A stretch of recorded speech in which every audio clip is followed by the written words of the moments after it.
umum nggih Bapak Ibu. Oke. Jadi pertama pasti Bapak Ibu yang sudah punya penghasilan itu mendaftar NPWP, itu sudah Bapak Ibu lakukan sehingga Bapak Ibu sudah memiliki nomor pokok wajib pajak masing-masing. Nah, setelah mendaftar tentunya ada beberapa kewajiban. Yang pertama mungkin kita perlu tahu dulu bagaimana sih perhitungan pajak kita ya, apakah kita ini dikenakan pajak atau tidak, itu Bapak Ibu. Secara garis besar untuk orang pribadi itu untuk menghitung pajaknya kita bedakan menjadi dua Bapak Ibu, yang usaha sama yang bukan usaha. Oh, apakah suara saya terdengar Bapak Ibu yang lainnya?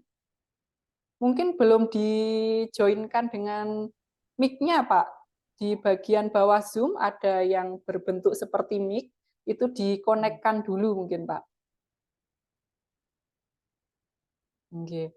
Nanti untuk videonya kami bagikan juga, Bapak Ibu, untuk materi dan juga video akan kami bagikan untuk videonya nanti ini akan kami upload ke YouTube. Nah, saya lanjutkan, secara garis besar itu untuk pribadi ada usahawan dan selain usahawan. Yang Bapak Ibu di sini kami undang awalnya mendaftar sebagai pegawai atau karyawan swasta. Mungkin kalau sekarang sudah punya usaha atau mungkin yang lain, dia nanti mengikuti yang ini dulu, nanti misalnya memang berbeda pekerjaannya, sudah berbeda, nanti bisa privat ya Bapak Ibu dengan kami, mungkin datang ke KPP boleh, atau konsultasi lewat WhatsApp kami juga boleh, yang kami gunakan untuk mengirimi Bapak Ibu undangan. Nah, ini kalau Bapak Ibu usaha, mungkin sudah ada yang punya usaha ya Bapak Ibu, itu pajaknya itu ada pajak setiap bulan. Pajaknya itu 0,5% dari omset. Itu kalau Bapak Ibu punya usaha. Tapi tidak semuanya dikenakan pajak. Atas usaha, atas omset 500 juta setahun untuk yang pertama itu tidak dikenakan pajak. Jadi sampai dengan omset 500 juta setahun, Bapak Ibu yang punya usaha, mungkin tetangganya atau keluarganya punya usaha, nggih, pribadi, itu kalau omsetnya belum 500 juta dalam 1 tahun, itu tidak dikenakan pajak. Nah, sedangkan untuk Bapak Ibu yang kerja sebagai karyawan swasta atau pegawai, mungkin ikut orang kerjanya, ngeten nggih Bapak Ibu, itu kan tergolong bukan usaha ya. Bapak Ibu merupakan karyawan mungkin dari seseorang atau mungkin bekerja di suatu PT atau bekerja di suatu toko gitu Bapak Ibu. Berarti Bapak Ibu masuknya nanti ke kategori non usahawan ini. Nah, apakah kena pajak? Untuk menghitung pajaknya itu sebetulnya tidak langsung berapa penghasilan Bapak Ibu per bulan langsung dikenakan pajak. Itu tidak seperti itu Bapak Ibu. Ada yang namanya PTKP atau penghasilan tidak kena pajak. Jadi penghasilan Bapak Ibu setahun itu nanti dikurangi dulu yang namanya penghasilan tidak kena pajak. Baru nanti ketemu penghasilannya berapa atau yang kena pajak. Nanti baru dikalikan sama tarif pajaknya. Nah, berapa penghasilan yang tidak kena pajak itu 1 tahun? Nah, ini Bapak Ibu, PTKP atau penghasilan tidak kena pajak 1 tahun untuk orang pribadi, apabila belum menikah ya Bapak Ibu, itu per orangnya 54 juta setahun. Jadi sampai dengan penghasilan Bapak Ibu 54 juta setahun dari bekerja, dari jadi karyawan, itu tidak dikenakan pajak. Misalnya, mungkin Bapak Ibu penghasilannya per bulan 3 juta gitu ya, 3 juta dikali 12 itu 36 juta. Mungkin ada bonus pas THR gitu ya Bapak Ibu dapat 3 juta lagi, jadi 39 juta gitu setahun. Nah, kalau 39 juta itu nanti tidak dikenakan pajak. Jadi Bapak Ibu tidak akan membayar pajak. Terus misalnya Bapak Ibu sudah menikah, ya sudah menikah, itu kalau sudah menikah ada tambahan untuk status kawinnya itu Bapak Ibu. Karena kan tanggungannya pasti bertambah ya, ada tambahan istri, jadi ada tambahan 4,5 juta. Kemudian untuk anak-anak juga misalnya sudah punya anak, Bapak Ibu, ada tambahan 4,5 juta per anaknya, maksimal 3 anak. Jadi misalnya Bapak Ibu sudah menikah, terus kemudian punya 3 anak, penghasilan yang tidak dikenakan pajak dalam 1 tahun itu totalnya 72 juta, Bapak Ibu. Jadi sampai dengan 72 juta setahun, penghasilan Bapak Ibu tidak akan dipotong pajak atau tidak akan dikenakan pajak. Ini nanti berlaku untuk yang pria ya Bapak Ibu, tapi kalau untuk yang wanita itu bisanya maksimal ya 54 juta ini Bapak Ibu, sebagai pribadinya saja. Karena nanti yang status kawin dan juga tanggungan anak-anak itu melekatnya pada suami. Jadi yang punya tambahan penghasilan tidak kena pajak ini yang laki-laki. Kalau yang perempuan kita ngambilnya yang 54 juta ini. Jadi kalau perempuan sampai dengan penghasilannya 54 juta setahun itu tidak dikenakan pajak juga. Nah, kemudian misalnya gitu ya Bapak Ibu, sudah melewati nih dari misalnya tadi bujang belum menikah 54 juta, sudah lewat dari 54 juta, misalnya penghasilannya setahun 60 juta gitu ya Bapak Ibu. Nah, itu baru dikenakan pajak. Tapi dikenakan pajaknya hanya atas yang 60 juta dikurangi dengan PTKP-nya 54 juta. Jadi yang kena pajak hanya 6 jutanya.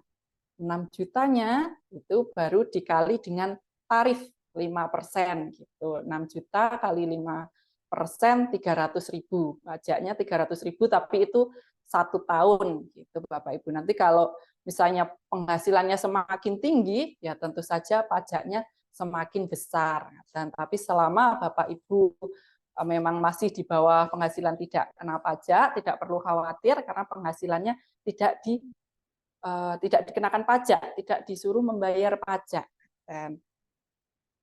Nah, ini contoh perhitungannya Bapak Ibu, ini cukup diketahui saja karena bagi Bapak Ibu yang karyawan, ngaten misalnya kerja di perusahaan, itu yang wajib menghitungkan adalah pemberi kerjanya Bapak Ibu, perusahaannya. Jadi Bapak Ibu tinggal terima yang namanya nanti ada bukti potong pajak. Jadi apabila mungkin Bapak Ibu kerja di PT, terus setiap tahun Bapak Ibu akan dikasih bukti potong pajak.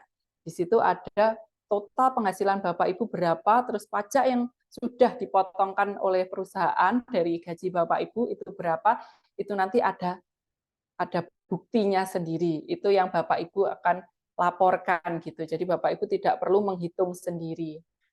Jadi cukup mengumpulkan bukti potong pajak saja dari pemberi kerja. Ini contoh bukti potong pajak Bapak Ibu. Nanti di sini ada gajinya berapa, kalau ada tunjangan. Kemudian nanti di bagian paling bawah ada pajak yang telah dipotong. Jadi kalau memang Bapak Ibu murni sebagai karyawan, nanti bisa tinggal mengikuti bukti potong pajak dari tempat kerja. Atau mungkin misalnya Bapak Ibu tidak mendapat bukti potong ya Bapak Ibu, mungkin iya saya kerjanya di toko, terus tokonya nggak pernah ngasih yang namanya bukti potong, pokoknya digaji setiap bulan 2 juta gitu. Nggak apa-apa Bapak Ibu nanti tetap bisa lapor, kalau memang nggak ada bukti potong pajaknya tidak masalah, nanti tetap bisa dilaporkan. Selama penghasilannya masih di bawah 60 juta Bapak Ibu, kita bisa lapor tanpa menggunakan bukti potong pajak. Tapi kalau panjenengan ada bukti potong pajaknya, ya lebih enak, nanti tinggal mengikuti bukti potong pajaknya itu. Tapi kalau nggak ada, ya nggak apa-apa, panjenengan hitung sendiri total penghasilannya berapa. Nah, gimana caranya lapor pajak? Nah, sebelumnya perlu diketahui Bapak Ibu, sebetulnya kewajiban untuk lapor pajak itu ada jatuh temponya. Jadi setiap tahun itu maksimal tanggal 31 Maret tahun berikutnya.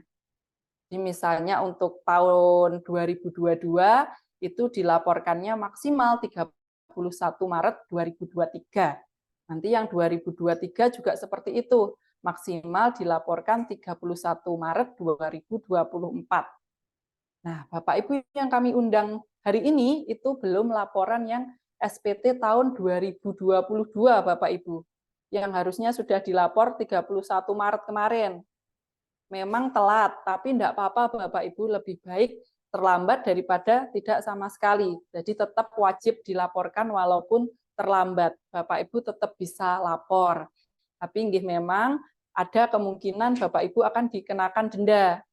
Tapi misalnya pun nanti kena denda, Bapak Ibu tidak perlu khawatir, nanti kita bisa permohonan pengurangan atau penghapusan dendanya. Kalau memang mungkin kesulitan untuk membayar, gitu Bapak Ibu, nanti bisa kita ajukan permohonan. Tapi yang namanya permohonan mungkin bisa disetujui atau juga tidak, tapi diusahakan ngaten Bapak Ibu. Monggo Bapak Ibu yang belum lapor tetap wajib untuk lapor SPT tahunan nggih. Caranya bagaimana? Caranya ini nanti Bapak Ibu akan ada beberapa jenis SPT, tapi enggak usah bingung, enggak apa-apa Bapak Ibu. Ini tidak perlu dihafalkan. Nanti dari sistemnya, kalau Bapak Ibu nanti lapor online langsung dari sistemnya ngaten. Tapi ini cukup Bapak Ibu ketahui. Kalau untuk jenis-jenis SPT itu sebetulnya ada 4 jenis Bapak Ibu untuk SPT tahunan nggih. Ada yang paling bawah ini 1771 ini untuk badan. Misalnya punya CV, punya PT, itu lapornya pakai SPT ini. Nah, kalau untuk yang pribadi, orang pribadi seperti Bapak Ibu semuanya, ini ada 3 kategori. Mulai dari nomor 1 sampai dengan nomor 3. Yang nomor 1 ini untuk apabila Bapak Ibu pekerjaannya sebagai karyawan. Sebagai karyawan dengan penghasilan 1 tahun tidak lebih dari 60 juta. Nah, pakai SPT yang 1770 SS. Nah, ini yang tidak perlu bukti potong pajak tadi Bapak Ibu. Cukup memasukkan nanti penghasilannya setahun berapa. Gitu. Sedangkan bagi Bapak Ibu yang kerja sebagai karyawan, tapi ternyata 1 tahun mungkin penghasilannya di atas 60 juta, atau kerjanya di banyak tempat gitu ya Bapak Ibu, itu pakainya yang 1770S. Ini nanti perlu yang namanya bukti potong pajak itu tadi. Nah, untuk cara lapornya, apakah harus datang ke kantor pajak, harus antri? Ya kalau sekarang sebetulnya tidak terlalu antri Bapak Ibu, cenderung sepi ya Bapak Ibu, kalau mau ke sini nggih monggo boleh. Tapi sebetulnya ada alternatif lain. Jadi kalau untuk laporan itu sebetulnya ada 2 jenis.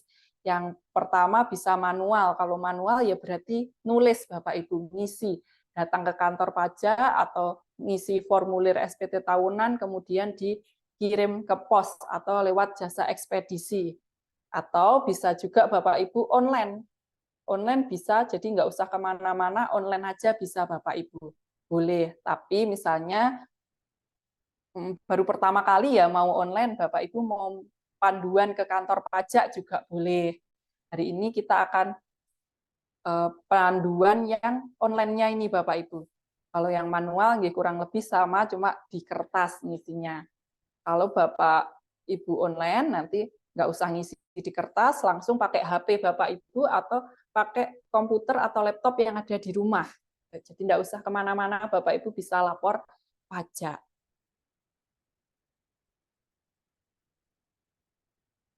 Nah, ini nanti tempatnya laporan itu ada di djponline.pajak.go.id. Di sini Bapak Ibu. Yang perlu disiapkan, yang pertama itu EVIN. EVIN ini untuk laporan secara online Bapak Ibu, nanti untuk daftar akun djponline.pajak.go.id ini kita perlu EVIN.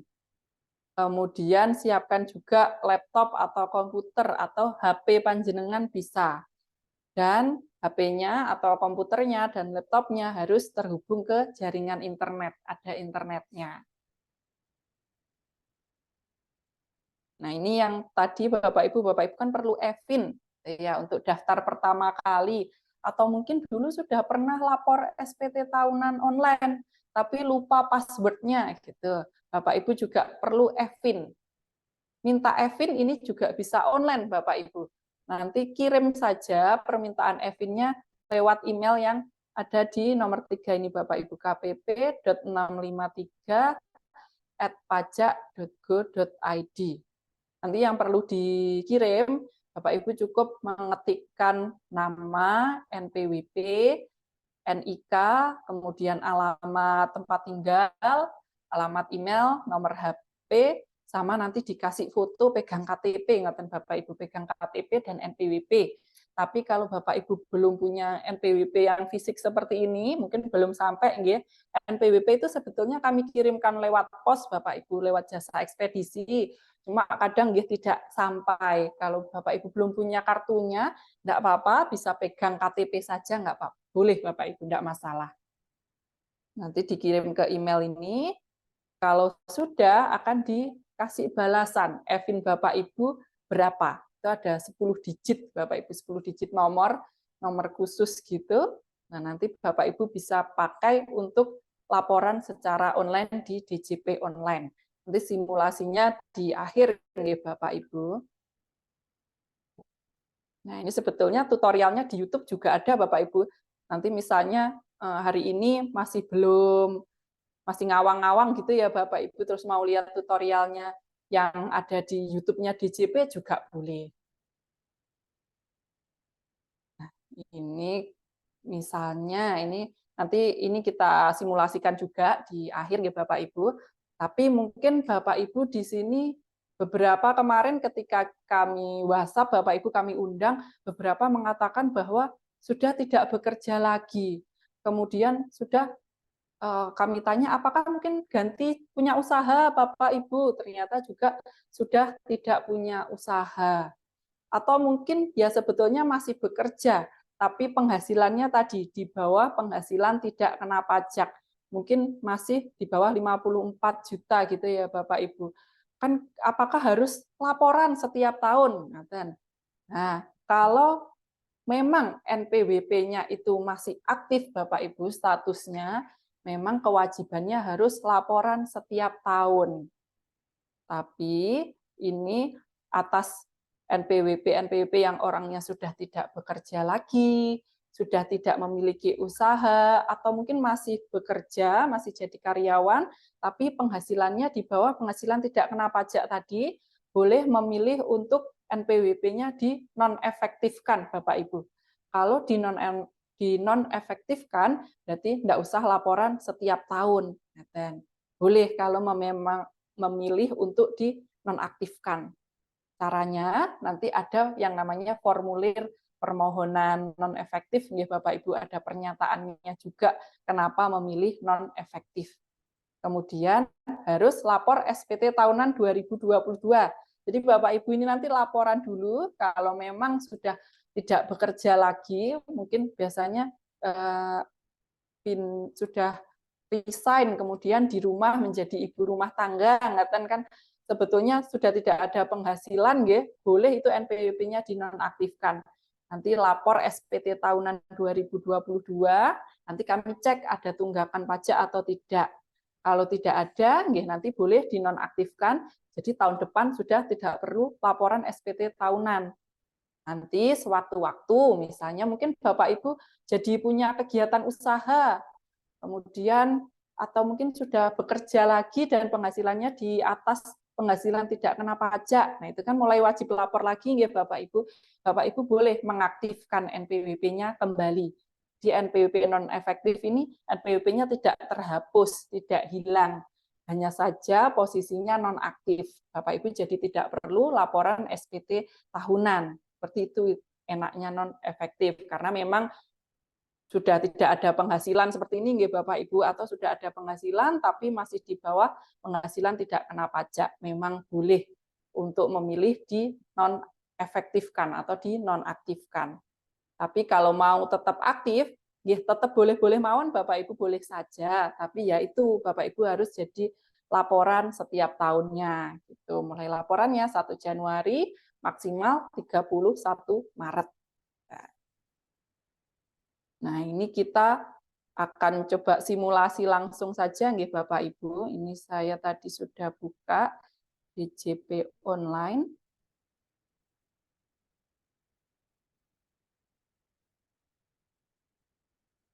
Nah, lapornya di sini Bapak Ibu.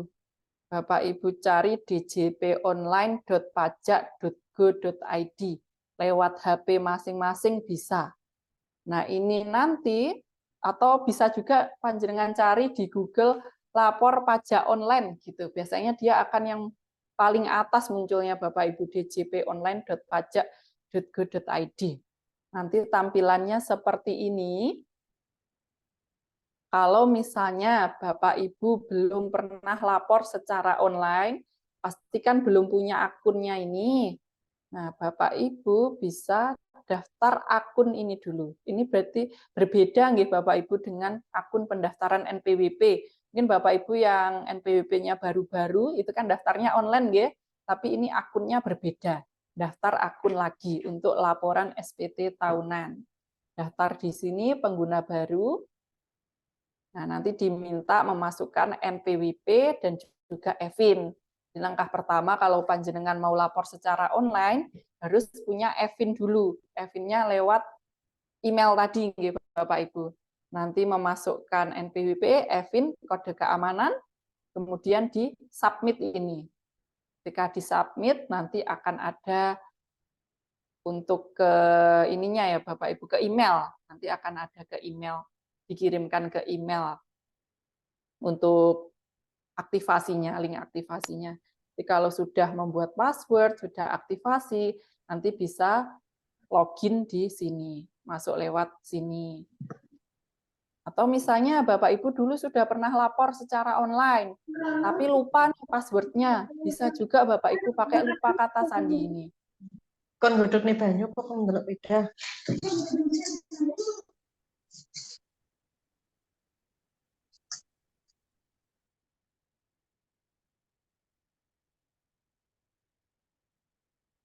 Nanti bisa langsung aja di lupa kata sandi ini Bapak Ibu. Nah, kalau lupa bisa juga nanti kita masukkan NPWP, EVIN. Kalau emailnya nggak yakin dulu yang buat lapor SPT itu email yang mana, ya sudah diganti saja juga bisa emailnya. Jadi dimasukkan email yang baru, untuk ganti password, link ganti password nanti juga masuk ke email. Tapi kalau Bapak Ibu ini sudah semuanya sudah ganti password, yang belum daftar sudah daftar, berarti nanti tinggal login saja. Kita masukkan NPWP. Nanti bisa juga ini dimasukkan dengan nomor NIK Bapak Ibu. Kalau Bapak Ibu PWP-nya sudah valid, NIK-nya sudah terhubung NPWP dengan NIK, nanti bisa login langsung pakai NIK gitu juga bisa. Tapi untuk yang pertama, kita login dulu pakai NPWP. Kemudian masukkan password yang sudah kita buat, dan juga kode keamanannya.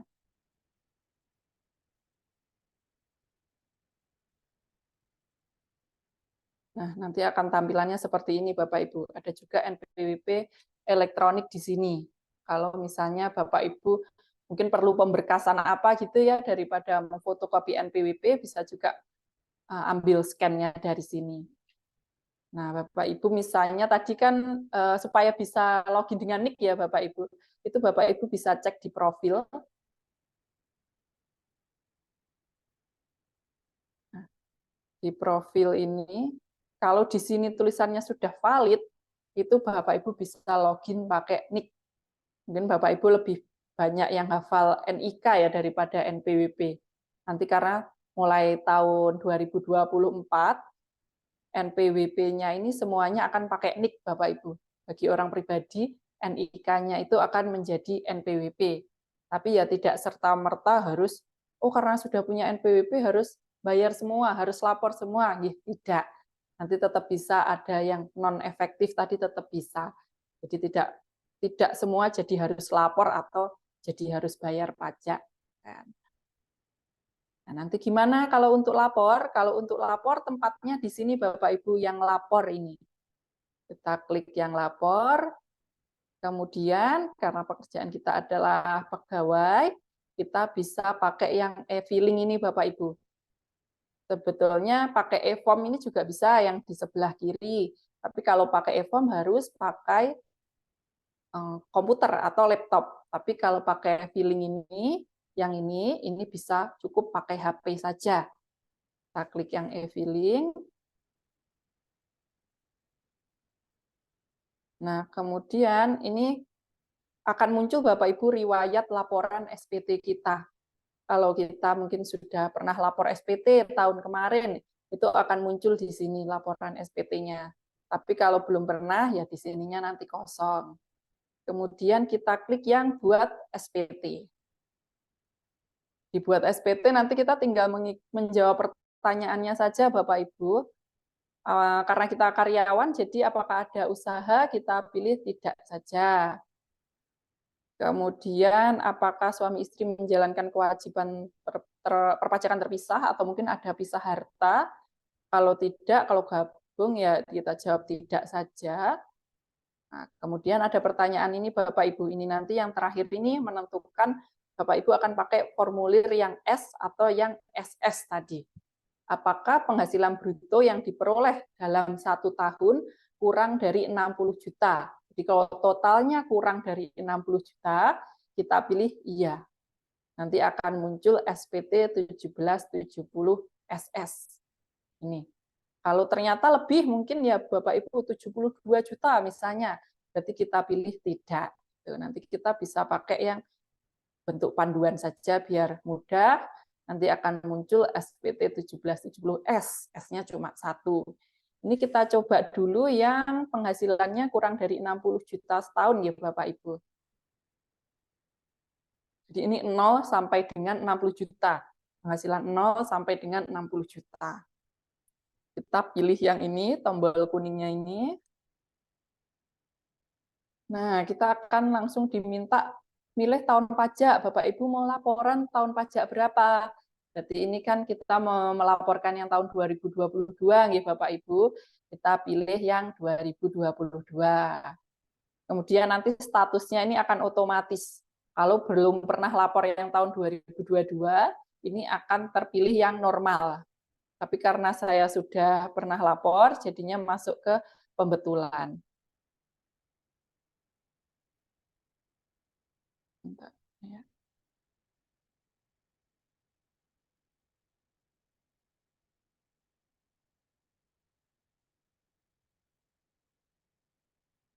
Nah, nanti setelah pilih tahun, kita klik selanjutnya. Oh, ini sudah, sebentar. Saya sudah lapor beberapa kali sepertinya ya. Oke.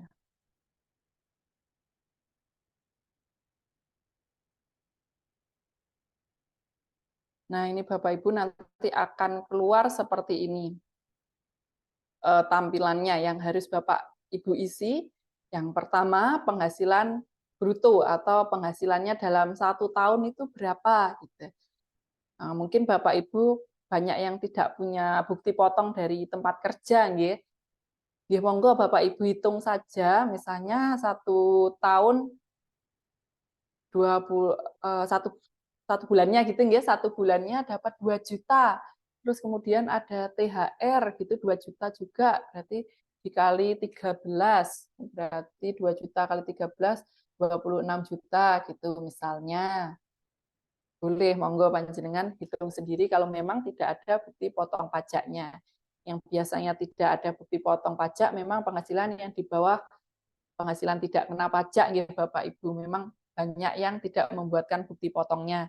Tapi kalau dibuatkan, ya monggo langsung mengikuti bukti potong pajaknya aja, lebih mudah.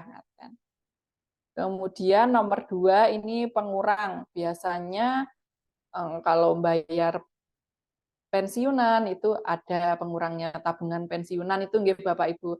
Ini biasanya ada di bukti potongnya, tapi kalau panjenengan bingung sepertinya kok tidak ada, nggih monggo ini dikosongi aja enggak apa-apa.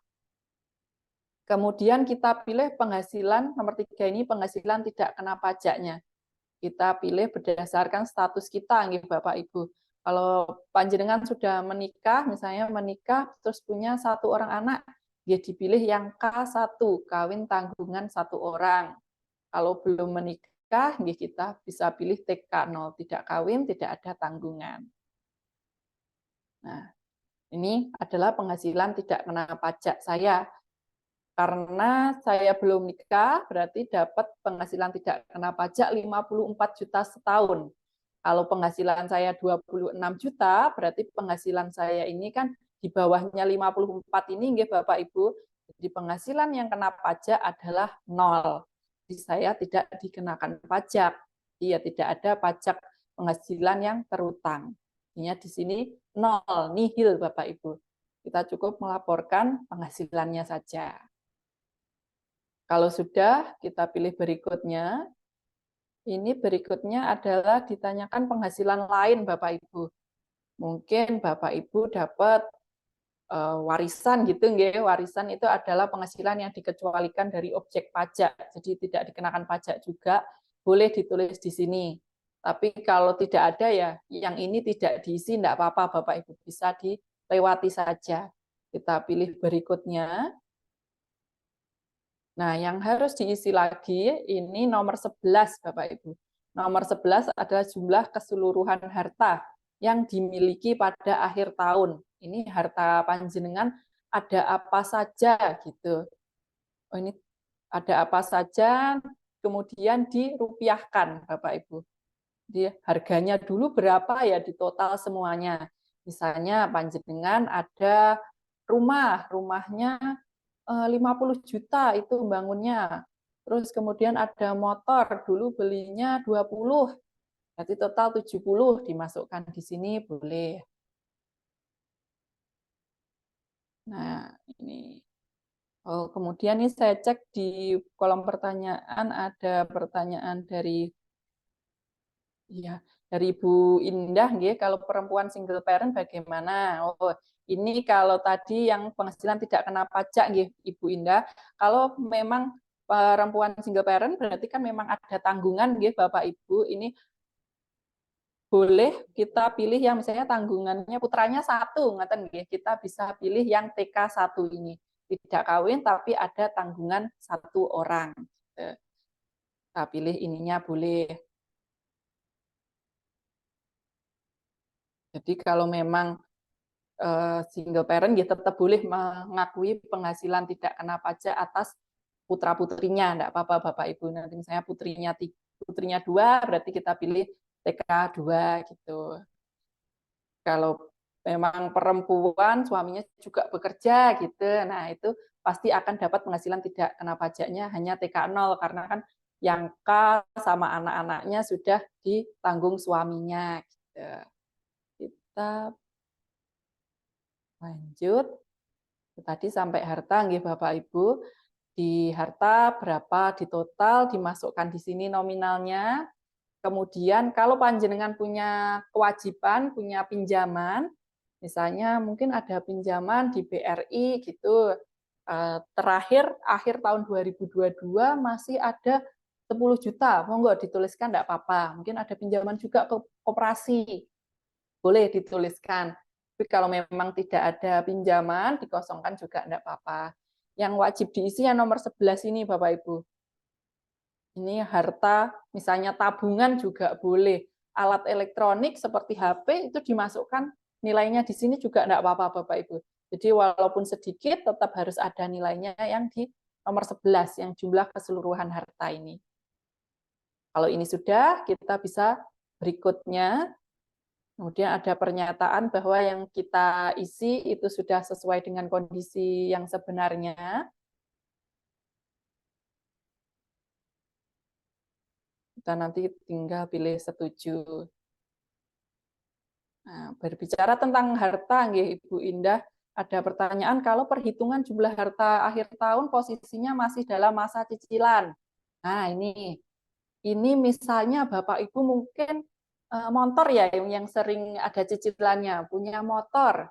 Hartanya misalnya motor saja gitu nggih Bapak Ibu. Motor ini harga belinya 20 juta. Berarti 20 juta. Tapi sebetulnya kita itu masih nyicil. Per akhir tahun cicilan kita masih 15 juta. Enggak apa-apa, berarti di harta kita masukkan 20 juta, kemudian di pinjamannya kita masukkan 15 juta gitu. Boleh Bapak Ibu, enggak apa-apa. Jadi tetap hartanya tetap, karena itu kan sebetulnya ya milik kita, cuma posisinya masih dalam dicicil gitu nggih, dicicil cicilannya kita masukkan di nomor 12. Pak Satrio. Iya Pak Satrio, nanti untuk rekaman Zoom meeting akan kami upload dulu di YouTube ya, nanti linknya akan kami bagikan. Sama materinya juga, hari ini ada slide-nya akan kami bagikan juga. Atau nanti kalau masih kurang jelas, boleh juga ke kantor pajak atau ngechat lewat WhatsApp juga boleh. Kita lanjutkan. Jadi kalau sudah semuanya yang harus diisi kita sudah isi, kita bisa klik setuju, kemudian kita pilih selanjutnya. Nah, kita ambil kode verifikasi di sini. Nanti bisa dikirim lewat email atau SMS. Cuman kalau SMS harus ada pulsa SMS nggih Bapak Ibu. Jadi ke email saja enggak apa-apa. Kalau ke email kan cukup ada kuota internet nggih. Kalau sekarang soalnya jarang yang punya pulsa biasa ya. Saya aja juga punyanya kuota internet saja Bapak Ibu. Jadi kita lewat email aja. Nanti kode verifikasinya akan dikirim ke email. Tapi ini saya belum buka email ya. Tunggu sebentar. Sebentar, coba saya cek email saya.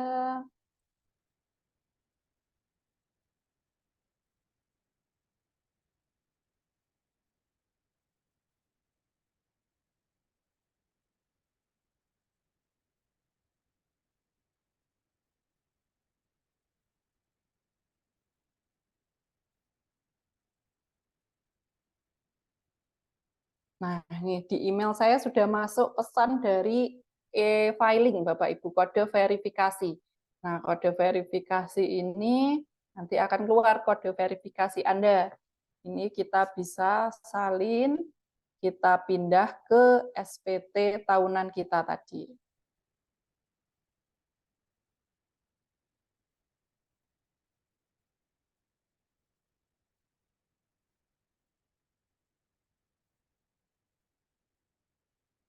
Sebentar Bapak Ibu, ini kecil. Kita pindah ke SPT tahunan kita. Kita masukkan kode verifikasinya. Nanti tinggal dikirim SPT Bapak Ibu. Ini karena tadi isiannya ngarang ya Bapak Ibu, tidak perlu saya kirim ya, karena nanti SPT saya jadi ini, jadi tidak benar gitu. Ini kalau sudah di kode verifikasi, kirim SPT, nanti tanda terima SPT-nya juga akan masuk ke email. Kalau tanda terimanya sudah masuk, berarti Bapak Ibu sudah lapor SPT. Dan nanti di arsip sini akan keluar Bapak Ibu. Ini. Kalau Bapak Ibu mau lihat misalnya tanda terimanya belum masuk, masuk juga ke email, mungkin emailnya penuh. Kita lihat di sini juga bisa tanda terimanya. Atau mau dikirim ulang ke email juga bisa, kirim ulang BPE. Nanti masuk ke email. Nah, sekarang kita yang bagi penghasilan Bapak Ibu yang di atas 60 juta, nggih Bapak Ibu. Untuk yang 60 juta isiannya nggih kurang lebih sama, tapi panjenengan perlu menyiapkan bukti potong dari tempat kerjanya. Biasanya itu dikasihnya awal tahun Bapak Ibu, Januari, Februari, maksimal awal Maret biasanya sudah dikasih yang namanya bukti potong. Kalau untuk yang di atas 60 memang harus pakai bukti potong itu tadi.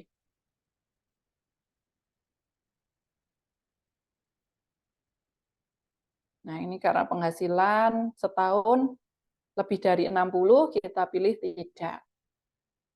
Nah, ini bentuknya aja. Kalau bentuknya formulir, ya nanti langsung ada kotak-kotaknya gitu Bapak Ibu. Tapi kalau panduan, nanti ada pertanyaannya, dijawab ya atau tidak. Kalau iya, kita disuruh ngisi. Kalau tidak, bisa kita lewati. Kalau yang lebih sederhana, biasanya dalam bentuk formulir. Formulir, kita pilih SPT 1770S dengan formulir. Caranya kurang lebih sama, Bapak Ibu. Kita pilih tahunnya.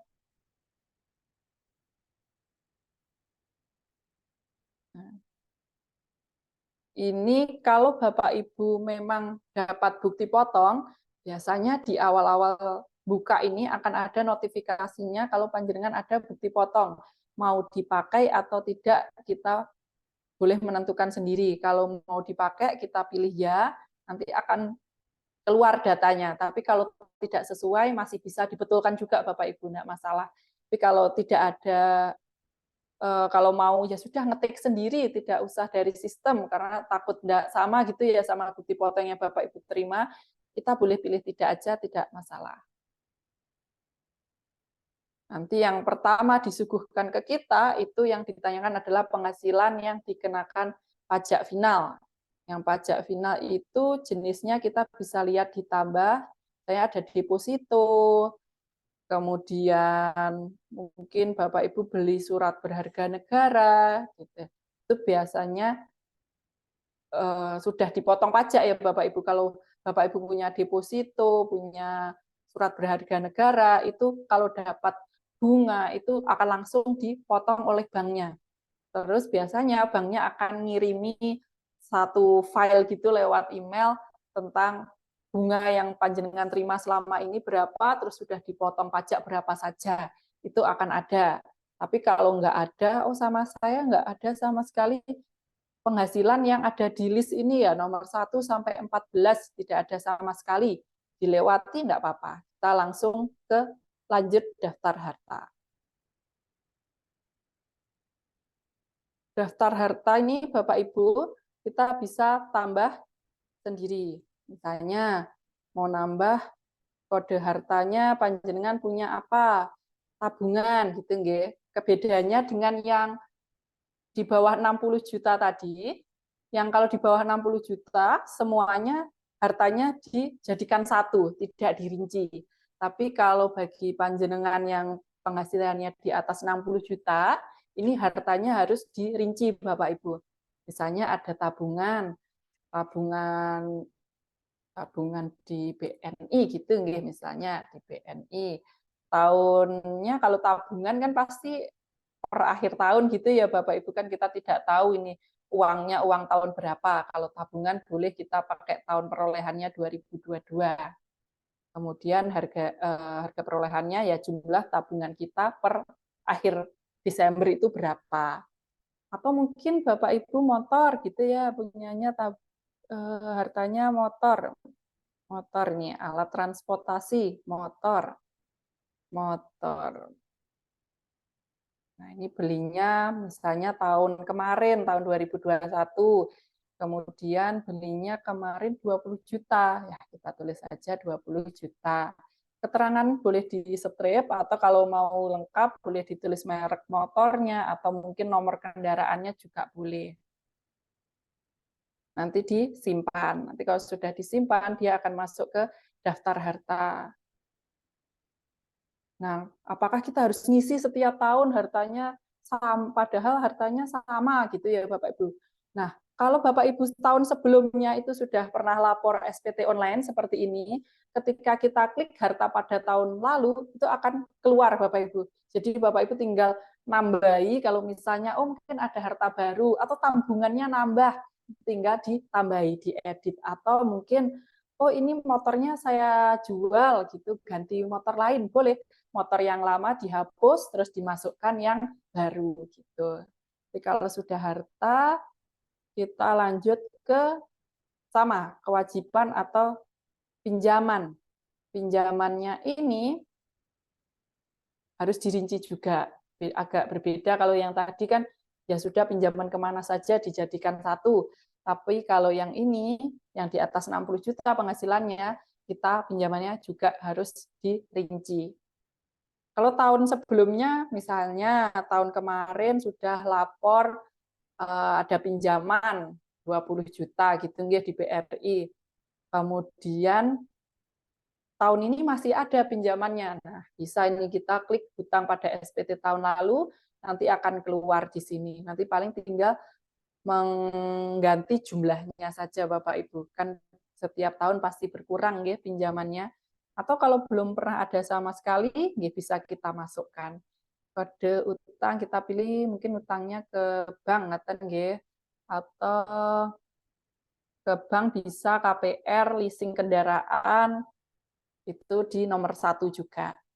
Terus kemudian nama pemberi pinjaman. Contohnya tadi kita kan sudah masukkan motor ya, tapi motornya itu masih lewat leasing kendaraan gitu ya Bapak Ibu, boleh. Misalnya kita lewat WOM gitu nggih. Kita masukkan WOM. Pinjam. Ini uangnya kita yang cabang mana? Cabang Blitar misalnya. Terus tadi beli motor 2021, berarti pinjamannya ya mulai 2021. Jumlahnya tergantung di 2022, akhir 2022 pinjamannya masih berapa. Kalau misalnya, oh cicilannya tinggal 10 juta lagi, ya kita masukkan 10 juta. Kita simpan. Kalau sudah, kita masuk ke daftar tanggungan atau daftar anggota keluarga. Ini monggo yang sudah punya anak, punya tanggungan, sudah menikah bisa dimasukkan di sini. Tapi kalau single, ini bisa dilewati saja boleh. Selanjutnya, oh sebentar Bapak Ibu. Nah, kita tunjukkan dulu apa yang perlu diisi. Nah, ini di daftar keluarga itu yang perlu diisi nama, NIK, hubungan keluarga, sama pekerjaannya. Dan misalnya nama istrinya, Melati, ngaten nggih. Terus NIK-nya,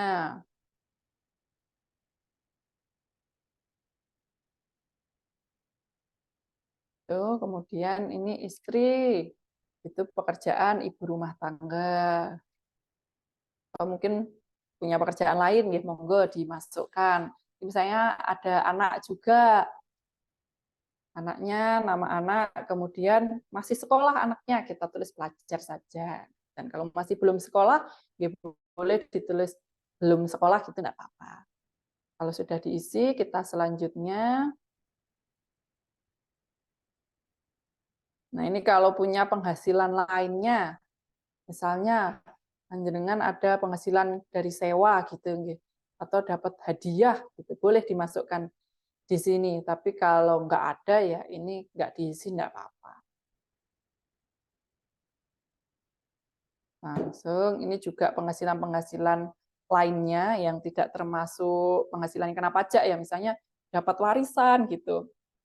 Dapat warisan juga dimasukkan di sini Bapak Ibu. Misalnya tahun ini panjenengan mengurus tanah warisan, ngaten nggih, akhirnya warisannya sudah dibagi, terus panjenengan dapat jatah misalnya 20 juta, ngaten nggih Bapak Ibu, monggo dimasukkan di sini boleh. Nanti ini tahun depan, berarti kalau di sini ada warisan, warisannya itu dalam bentuk apa? Misalnya 20 juta ini dalam bentuk sawah gitu ya Bapak Ibu. Berarti di hartanya tadi ada tambahan sawah. Nanti keterangannya boleh ditulis warisan, gitu boleh. Atau mungkin warisannya dalam bentuk uang tunai, terus dimasukkan tabungan, ya berarti nanti dimasukkan di tabungan panjenengan, di harta bagian tabungan. Kalau nggak ada, dikosongi juga nggak apa-apa. Terus lanjut ke bukti potong. Nah, ini bukti potong yang didapat dari pemberi kerjanya, Bapak Ibu. Nanti dimasukkan di sini. Misalnya dapat pajak, dapat bukti potong dari mana gitu, nggih. Ini bisa dimasukkan di sini kalau ada. Nanti karena ada bukti potongnya ya Bapak Ibu, harusnya kalau penghasilannya di atas 60 juta pasti dapat bukti potong Bapak Ibu. Karena panjenengan jadi tidak bisa ngisi kalau karyawan tapi tidak dapat bukti potong pada penghasilannya di atas 60 juta. Pasti dikasih. Kalau tidak dikasih mungkin bisa minta ke bagian bendaharanya ya atau bagian keuangan gitu atau payroll-nya mungkin ngasih. Nanti kita masukkan NPWP pemberi kerjanya, nanti dia akan langsung masuk di sini. Kemudian nomor bukti potongnya yang ada di kertas bukti potong. Kemudian tanggalnya juga ngikuti yang ada di bukti potongnya, sama jumlah pajak yang sudah dipotong oleh perusahaan. Nanti dimasukkan juga. Dimasukkan berapa gitu, kemudian nanti disimpan. Kalau sudah, nanti bisa diisi selanjutnya. Kemudian sama Bapak Ibu milih status, kemudian nanti akan ada rekapnya. Harusnya nanti di bagian bawah sini Bapak Ibu, ini sebenarnya tinggal rekap-rekap saja, jadi apa yang sudah panjenengan masukkan di depan akan keluar di sini semua. Kemudian di PPh kurang lebih bayarnya, Harusnya karena panjenengan sudah dipotong oleh perusahaan, ini nilainya akan nihil Bapak Ibu. Kalau di sini tidak nihil, misalnya kurang bayar, atau mungkin lebih bayar, coba dicek lagi Bapak Ibu. Biasanya ngisinya itu belum sesuai dengan bukti potong. Misalnya, biasanya yang sering tidak sesuai adalah penghasilan tidak kena pajak, pilih statusnya. Jadi status penghasilan tidak kena pajak, Bapak Ibu yang menikah dan juga tanggungan, itu dihitungnya per 2 Januari tahun itu. Jadi misalnya kita mau lapor 2022, itu kita ngitung tanggungan kita adalah per 2 Januari 2022. Jadi kalau panjenengan menikahnya Mei 2022 gitu nggih, berarti istrinya itu belum bisa jadi tanggungan, bisanya jadi tanggungan di 2023. Nah, kadang tidak sama. Di bukti potong belum, karena memang belum sesuai ketentuan, belum bisa diakui tanggungannya, akhirnya dibuatkan bukti potong dengan PTKP belum menikah gitu nggih. Terus kemudian panjenengan masukkan, oh saya sudah menikah Mei, terus dimasukkan sudah menikah gitu. Nah, jadinya nanti ada selisih. Selisih itu nanti akan berpengaruh ke sini. Nanti mungkin bisa lebih bayar atau kurang bayar. Kalau seperti itu, monggo dicek-cek lagi, disesuaikan saja sama bukti potong yang panjenengan punya. Sampai nilainya jadi nihil.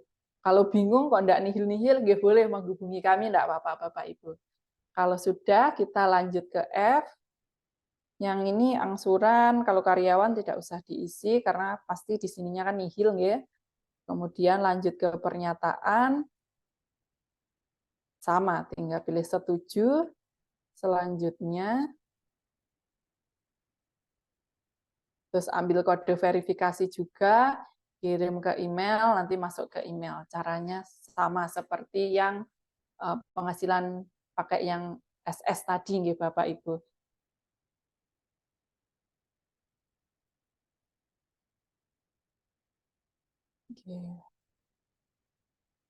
Itu tadi simulasinya. Panjenengan nanti akan dapat bukti pengiriman SPT nggih Bapak Ibu, bukti lapor. Saya coba carikan bukti saya nggih.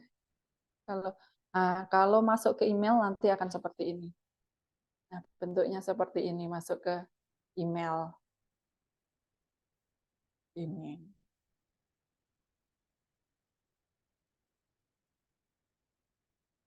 Ya, demikian Bapak Ibu untuk simulasinya.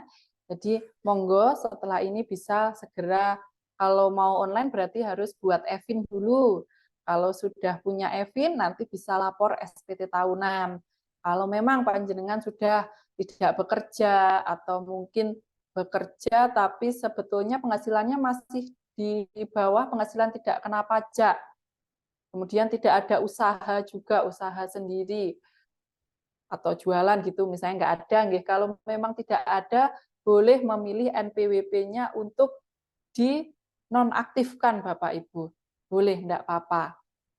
Nanti kalau mau menonaktifkan, berarti mengisi formulir permohonan nonaktif, kemudian boleh datang ke sini atau dikirim melalui pos saja bisa. Jadi kalau memang tidak bisa ke sini, nggih di pos saja. Karena kalau untuk permohonan nonaktif, belum ada online-nya Bapak Ibu. Bu Aulia masih menunggu email untuk konfirmasi lupa password. Harusnya langsung masuk Bu Aulia. Mungkin coba di-input lagi, tapi yang bagian, coba sebentar. Lupa emailnya diisi saja, karena kadang kita enggak yakin juga Bapak Ibu, email kita tuh bisa yang buat daftar dulu mungkin email yang lama, atau sekarang kita punya email yang baru. Bentar, coba saya inikan dulu. Saya tampilkan dulu. Nah, ini Bu Aulia. Lupa emailnya dicentang saja, dimasukkan email yang baru, Bu. Yang maksudnya yang ada di perangkat panjenengan, yang panjenengan punya sekarang, yang aktif gitu. Coba dimasukkan aja. Mungkin berbeda emailnya. Sama kadang kalau kita masukkan huruf besar gitu ya Bapak Ibu, itu kadang juga tidak masuk. Jadi dimasukkan pakai huruf kecil semua saja. Karena sebetulnya email tuh tidak ada huruf besar, huruf kecil Bapak Ibu, tapi nggih gitu. Kadang tidak masuk kalau pakai huruf besar semua. Bisa dicoba pakai huruf kecil semua. Jadi dimasukkan saja emailnya. Soalnya harusnya langsung masuk Bapak Ibu. Ini tadi saya juga sempat nyoba langsung masuk.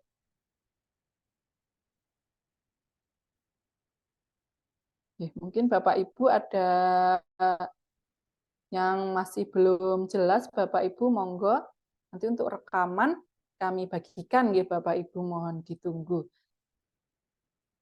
Ini tadi coba saya baca-baca pertanyaan di chat.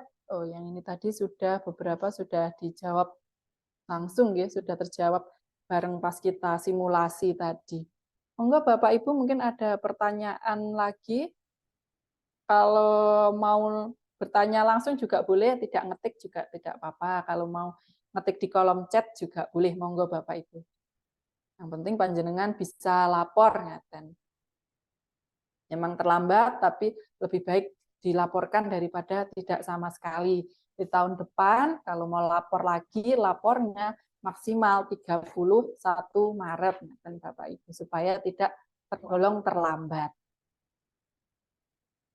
Monggo Bapak Ibu mungkin ada pertanyaan.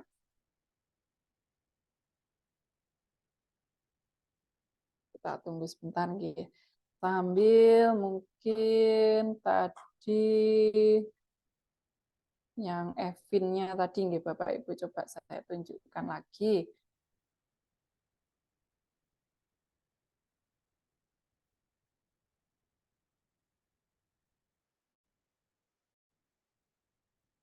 Cara mendapatkan Evin nggih. Misalnya ini Bapak Ibu yang sering karena kita kan mungkin banyak password ya Bapak Ibu, mungkin banyak password M-banking, password ATM, password ini, password itu, akhirnya lupa nggih Bapak Ibu passwordnya apa dulu. Nah, akhirnya ya terpaksa harus pakai Evin. Terus karena Evin ini kadang ya karena hanya selembar, biasanya mungkin tidak disimpan. Jadi hilang. Kalau hilang nggak apa-apa, boleh kita minta Evin lagi lewat email seperti ini bisa Bapak Ibu. Nah, seperti ini bisa. Nanti minta Evin saja ke email kpp.653@pajak.go.id. Kalau baru pertama kali berarti nanti dijuduli saja aktivasi Evin. Tapi kalau sudah pernah, cuman ya lupa gitu bisa di lupa Evin.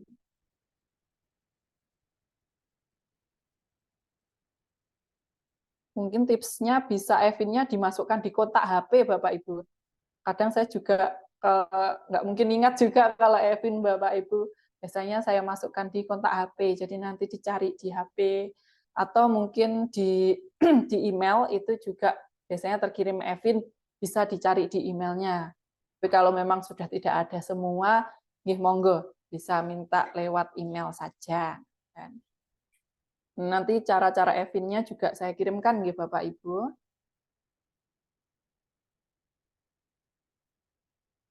Kalau terlambat itu ada sanksi atau bagaimana? Nggih Pak Satrio, kalau terlambat itu memang bisa dikenakan denda 100.000 per SPT yang terlambat itu. Jadi terlambat atau tidak lapor sama sekali, ngaten nggih, bisa kena denda 100.000. Nanti untuk dendanya ada dua pilihan untuk pelunasannya. Yang pertama nggih dibayar. Kalau memang keberatan, ada yang namanya permohonan penghapusan sanksi, Bapak Ibu. Tapi nggih yang namanya permohonan nanti diajukan untuk diterima atau tidaknya, nanti bukan kami yang menentukan Bapak Ibu, ada kantor wilayah kami yang di Malang, nanti yang menentukan apakah permohonan itu diterima atau tidak. Tapi kalau diajukan, boleh-boleh saja. Kalau diterima, ya berarti tidak usah bayar. Kalau memang belum bisa diterima, dibayarkan. Tapi kan kalau ini, panjenengan lapor aja dulu. Nanti kan bisa jadi bahan pertimbangan juga, Bapak Ibu. Kalau minta penghapusan, tapi ternyata belum lapor sama sekali, itu mungkin juga akan jadi pertimbangan juga. Jadi monggo dilaporkan saja dulu. Nanti kalau memang ada surat denda, Nanti ada yang namanya surat tagihan pajak. Itu sebetulnya denda lapor pajak. Jadi kalau panjenengan sebetulnya masih di bawah penghasilan tidak kena pajak, itu penghasilannya tidak dikenakan pajak. Tapi karena terlambat lapor atau tidak lapor SPT tahunan, jadi kena denda itu. Dendanya itu bukan untuk bayar pajak penghasilan, tapi denda karena tidak laporan atau terlambat laporan. Nanti permohonan, kalau memang mau permohonan pengurangan sanksi, nanti di kantor pajak, nggih Bapak Ibu. Belum bisa online juga, jadi harus ke kantor pajak. Atau dikirim pos juga boleh. Nanti formulirnya bisa minta lewat email. Untuk dendanya Bapak Ibu, misalnya, oh saya sudah telat ini, apakah saya otomatis dapat denda? Gitu. Apakah sudah langsung terbit denda begitu lewat dari 31 Maret gitu ya? Itu belum tentu Bapak Ibu. Jadi kalau denda itu sebetulnya jangka waktu penerbitannya adalah 5 tahun. Jadi bisa jadi panjenengan telatnya yang tahun ini terus dapat dendanya mungkin baru tahun depan gitu juga bisa. Nanti akan ada surat yang dikirimkan ke panjenengan. Atau mungkin, oh saya jarang di rumah, saya nggak tahu dapat surat atau enggak gitu. Boleh ngecek ke kami, monggo Bapak Ibu nanti menyebutkan NPWP, tanya sudah ada denda atau belum. Nanti bisa kami bantu cekkan. Karena kadang ya itu Bapak Ibu, mungkin karena nggak ada orang di rumah, nggak ada yang terima suratnya, akhirnya suratnya tidak sampai. Itu bisa. Ya, monggo kalau memang mungkin sudah tidak ada pertanyaan ya Bapak Ibu.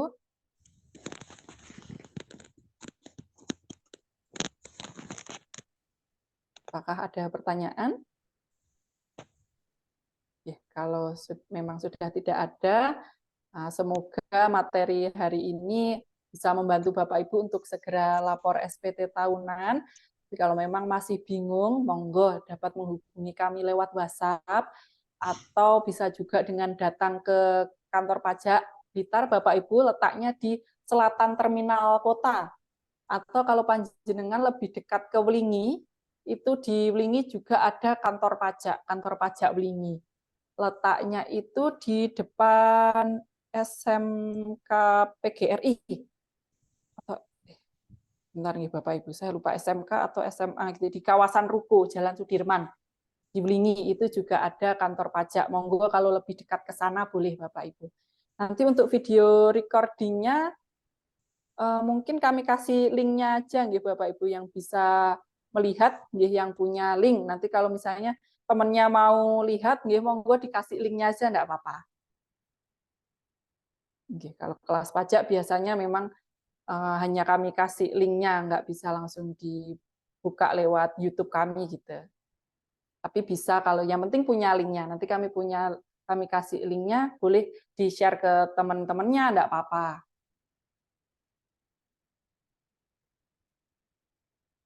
Ya, demikian kelas pajak hari ini Bapak Ibu. Terima kasih telah mengikuti kelas pajak. Kami harapkan monggo Bapak Ibu bisa segera lapor SPT tahunan ya. Untuk tahun ini telat dulu tidak apa-apa, yang penting lapor dulu.